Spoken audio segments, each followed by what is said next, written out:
एक दिन मेरी जेठानी ने हंसकर बोल, एक दिन मेरी सासू जी से हंसकर बोली जेठानी, राम नाम को सुमिरन कर ले, 2 दिन की है जिंदगानी। तो गलत किया क्या? अरे बोलो तो सही। पर सास से जैसे ही जेठानी ने हंसकर बोला, बस सास को बुरा लग गया कि बताओ ये तो मेरा बुरा चाहती है, ये मेरा बुरा चाहती है। भला कहा, ये तो गलत चाह रहा है।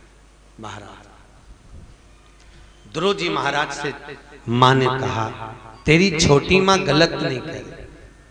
अगर तेरी छोटी मां ने कहा है कि गर्व से जन्म लेना है तो भगवान का भजन करना पड़ेगा, तो मां कहती है पिता की गोद में बैठने के लिए रो रहा है, अगर बैठना है तो परम पिता परमात्मा की गोद में जाकर बैठ जा, जिसकी गोद से कोई नीचे नहीं उतरता, उसकी गोद में जाकर बैठो जहां से कोई उठा नहीं सकता, वहां बैठो।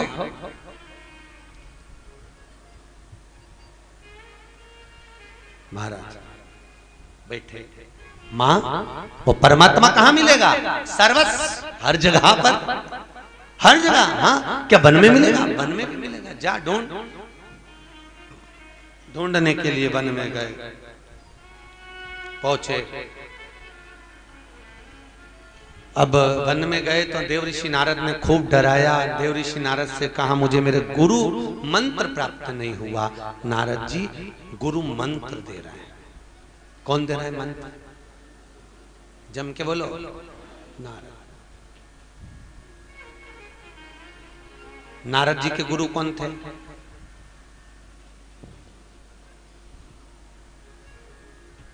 अरे जल्दी जल्दी बोलते जाओ। नारद जी गुरु मंत्र दे रहे हैं ध्रुव को, तो नारद के गुरु कौन?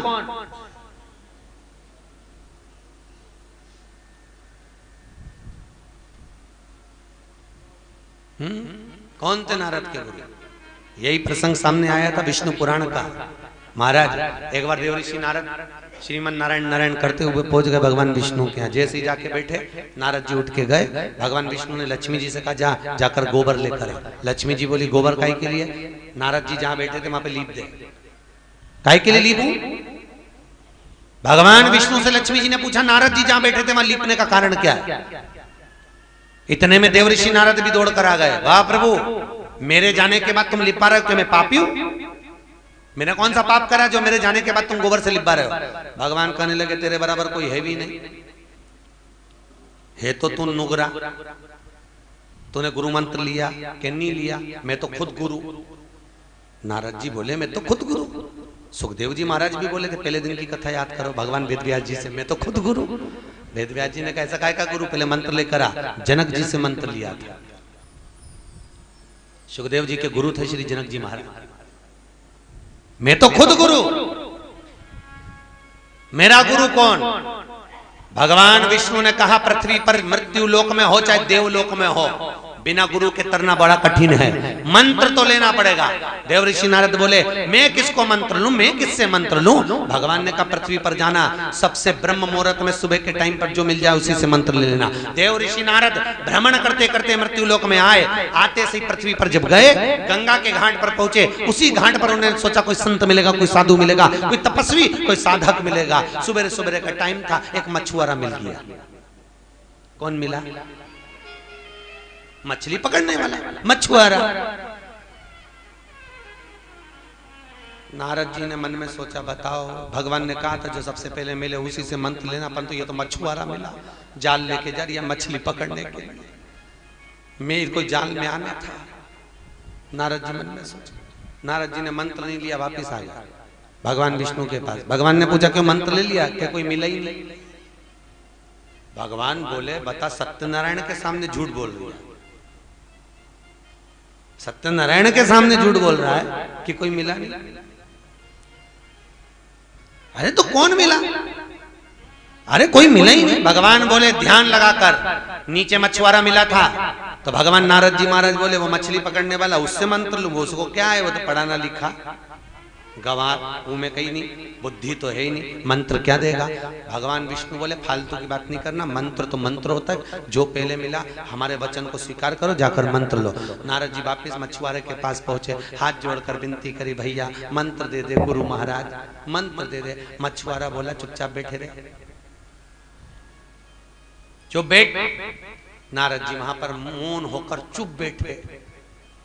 3 दिन निकल गए, मछुआरा जाल तैयार करा, मछली पकड़ने के लिए जा रहा था। नारद जी फिर बोले मन, मछुआरा बोला चुप चुप बैठो। फिर नारद जी बोले मन। मछुआरा बड़ा परेशान हो गया, बड़ा परेशान। अब जो मछुआरा जानता था जिस मंत्र को, वही मंत्र देवऋषि नारद को दे दिया। गुरु मंत्र तो गोपनीय होता है, मंत्र दिया। अब मंत्र प्राप्त करके नारद जी उबे भगवान विष्णु के पास में। भगवान विष्णु ने कहा मंत्र ले लिया, हाँ ले लिया। ऐसा मंत्र दिया कि बता भी नहीं सकता। अब मंत्र से कब भगवान मिलेगा और उल्टे उलझ जाएंगे। तो भगवान ने जैसे सुना, भगवान विष्णु बोले नारद तेरे जैसा पापी दुनिया में नहीं हो सकता, जो गुरु मंत्र लेने के बाद में गुरु की निंदा कर रहा है, और गुरु की निंदा करने वाला पृथ्वी पर मृत्यु लोक में कभी पुण्य भागी नहीं हो सकता। तू पापी है, जा मैं तुझे श्राप देता हूं कि मृत्यु लोक में 84 लाख योनियों के चक्कर काट कर फिर तू वैकुंठ धाम में देवलोक में आएगा। पड़े रहे 84 लाख योनियों में चक्कर काट, तब जाकर तरेगा। भगवान के सामने नारद जी हाथ जोड़कर रोने लगे, श्राप मत दो। भगवान तो कहकर चल दिए, लक्ष्मी जी से विनती करी, लक्ष्मी जी भी कुछ नहीं बोली। नारद जी भगवान ब्रह्मा जी के पास में गए, ब्रह्मा जी कुछ नहीं बोले। भगवान विष्णु के शंकर के पास में गए। भोलेनाथ जी दयालु थे क्योंकि उनका नाम ही भोला, बस मुख में भांग का गोला, दिन भर भोला, और कुछ नहीं बोला, बस चुप बैठे। शंकर जी के पास गए, भोलेनाथ ने पूछा क्या हो गया नारद जी। नारद जी बोले भगवान ने श्राप दिया, 84 लाख योनियों के चक्कर काटेगा तब जाकर देवलोक में आएगा, अब करूं क्या। तो इतने में शंकर जी बोले एक ही काम कर, गुरु के शरण में जा। नारद जी बोले गुरु भी फिर बोलूंगा, फिर श्राप मिल जाएगा। भगवान बोल रहे गुरु की शरण में जा, तो पहुंच गए। मछुआरा तो जा रहा था नाव में बैठकर मछली पकड़ने के लिए, जाल बिछाने। इतनी देर में नारद जी ने उसके चरण पकड़ ली। गुरु जी बोले क्या हुआ। मुझे श्राप लगा है, 84 लाख योनियों के चक्कर काटेगा तब जाकर देवलोक में जाएगा। तो इतने में मछुआरा बोला उसमें कौन सी बड़ी बात है, 84 लाख योनि के चक्कर काटने में क्या दिक्कत तेरे को। तो नारद जी बोले बहुत, इनको तो कुछ अकल ही नहीं है। नारद जी ने मन में सोचा गुरु भी ऐसा मिला जिसमें अकल ही नहीं, 84 लाख योनि नहीं जानता। अरे 84 लाख योनियों के चक्कर काट कर फिर देवलोक में जाएगा। तो मछुआरा बोला उसमें कौन सी बड़ी बात है, 84 लाख योनि के चक्कर काट के देवलोक में जाएगा। एक काम कर, 84 लाख फोटो बनवा के ला, जमीन पे रख दे, चक्कर काट के चले जा। और वो मछली पकड़ने चले गए। नारद जी ने कहा कितना चतुर है, 84 लाख योनियों के फोटो बनवाए, गंगा जी के घाट पे फैलाए, उसके चक्कर काटे, सीधे भगवान विष्णु के पास गए। भगवान विष्णु ने कहा लक्ष्मी देवऋषि नारद का सम्मान करिए, 84 लाख योनियां काट कर आए हैं, 84 लाख योनियां काट कर आए हैं। नारद जी जैसे ही आए भगवान विष्णु ने आदर करा, प्रभु मैंने 84 लाख योनियों के चक्कर लगा लिए। भगवान विष्णु कहने लगे हम जानते तुमने 84 लाख के लगा लिए, पर नारद जी कहने लगे नारायण आपसे बड़ा मेरा गुरु है, आपने तो श्राप दिया पर एक क्षण में उसने 84 लाख योनियों से बाहर निकाल दिया। गजब का गुरु है, गजब का गुरु। गुरु गुरु होता है, भले वो कोई भी हो जिससे तुमने मंत्र लिया। मीराबाई के गुरु थे रविदास, चर्मकार, चमड़े का जूता बनाने वाले रविदास जी।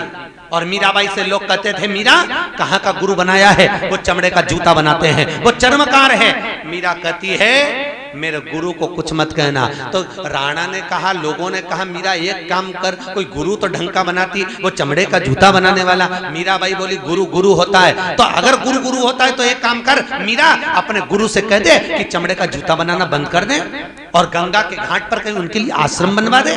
मीराबाई बोली हाँ ये बात तो पक्की है। मीरा गई गुरु जी के पास में, रविदास जी के पास में जाकर संत रविदास जी से मीराबाई ने कहा गुरुदेव गुरुदेव। गुरु जी बोले हाँ मीरा कैसे आना हुआ बेटा। मीरा कहती है गुरु जी आपके लिए गंगा के घाट पर एक आश्रम बनवा दूं। वहां पर ये जूता चप्पल मत बनाना, आराम से लेकर राम नाम गाना। गुरुजी बोले मीरा मैं क्यों गंगा के घाट पर जाऊं, मुझे जाने की क्या जरूरत है मीरा गंगा।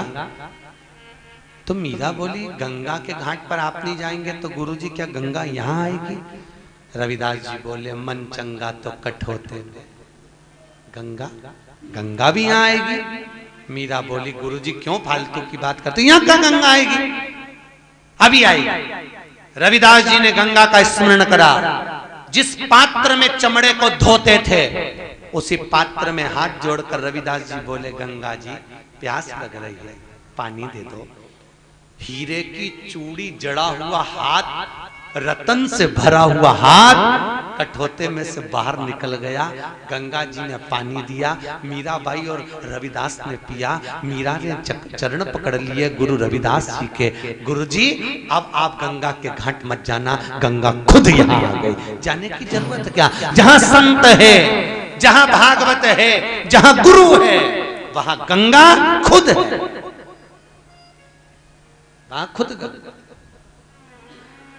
सारे तीर्थ धाम आपके चरणों में, हे गुरुदेव प्रणाम आपके चरणों में। सारे तीर्थ सब गाइए आपके चरणों में, हे गुरुदेव प्रणाम आपके चरणों। भाव से दोनों हाथों से। सारे तीर्थ धाम आपके चरणों में, हे गुरुदेव प्रणाम आपके चरणों में। सारे तीर्थ धाम आपके चरणों में, सारे देव प्रणाम आपके चरणों में। आओ से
वचन कहे वो वचन सिद्ध हो जाता है। जो भी मुख से वचन कहे वो वचन सिद्ध हो जाता है।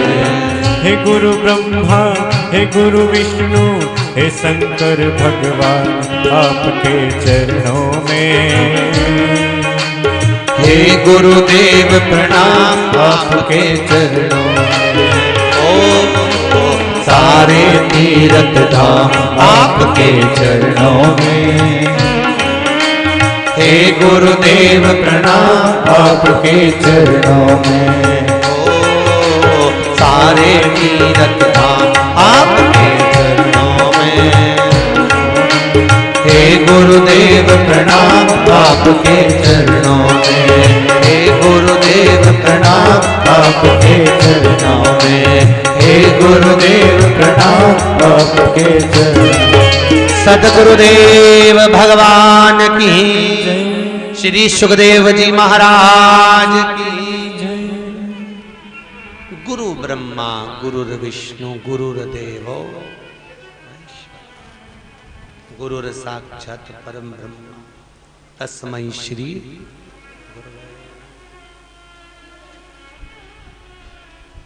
गुरु गुरु गुरु के बराबर दुनिया में कोई नहीं हो सकता। एक चेला, आश्रम में 30-40 बच्चे थे। एक चेले ने बात करी कि मेरी बहन की शादी है और हमारे यहाँ इतना पैसा नहीं है, बहुत गरीब हैं हम, और बहन की शादी है। मैं गुरुजी से बोलूंगा, गुरुजी मेरी बहन की शादी है, हो सकता है गुरु के पास में बहुत सारा धन है, गुरुजी कुछ दे दे। आज चेला जा रहा था अपने गांव बहन की शादी के लिए, सामान वामान पैक कर कर जा रहा था। गुरुजी से कहा, गुरुदेव मेरी बहन की शादी है, मैं जा रहा हूं। हाँ बेटा जाओ, आराम से शादी करो, मेरा आशीर्वाद है। तेरी बहन की ऐसी शादी होगी कि जैसे कोई राजकुमारी की शादी हो रही है, चिंता मत करना। बैठा है गोवर्धन नाथ। गुरु हमेशा बात कहता है तो पूरी ठोक बजा कर कहता है, चिंता करने की जरूरत नहीं है, काहे को चिंता करे। तेरी बहन की शादी ऐसी होगी कि कोई रानी की शादी हो, राजकुमारी की शादी हो, काहे को चिंता करना। गुरु हमेशा सांत्वना बहुत अच्छी बताता है, मत डर, टिक जा, काहे को चिंता करना।